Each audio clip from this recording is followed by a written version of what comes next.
Bismillahirrahmanirrahim.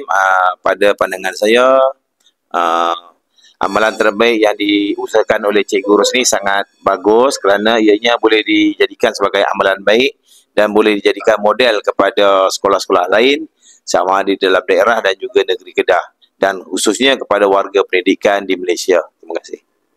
Inovasi yang sangat relevan dengan pendidikan digital masa kini. Memudahkan akses kepada dokumen dan barang kaunseling tanpa perlu simpan banyak fail fizikal, jimat masa untuk cari bahan, semua sudah tersusun dan hanya perlu imbas. Boleh dijadikan contoh inovasi digital dalam PDP dan juga pentadbiran. Assalamualaikum warahmatullahi wabarakatuh. Nak tahu program atau info kaunseling sekolah? Tak payah tunggu anak bawa balik surat. Boleh akses terus dari rumah. Rasa lebih dekat dengan cikgu kaunseling.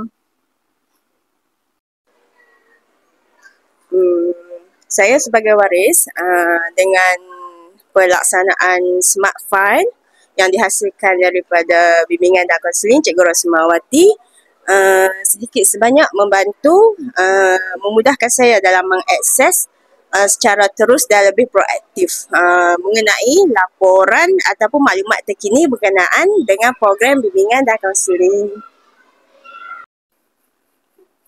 Assalamualaikum. Bagi saya, PBK Smart File ni menjimatkan masa untuk mencari bahan. Semua sudah tersusun dan hanya perlu imbas QR code memandangkan benda tu dah ada dalam handphone kita dan kita boleh buat di mana-mana saja yang kita berasa nak cari bahan dah. Dan sebagai waris juga, saya juga boleh memantau terus bahan-bahan yang diperlukan oleh anak saya sebagai seorang pelajar. Saya rasa senang sebab tak perlu tunggu lama. Imbas sahaja kod, terus keluar maklumat. Terima kasih.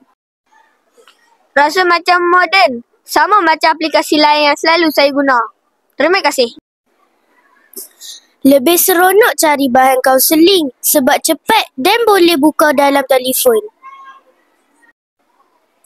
Boleh kaunseling dengan kawan kalau mereka perlukan bantuan.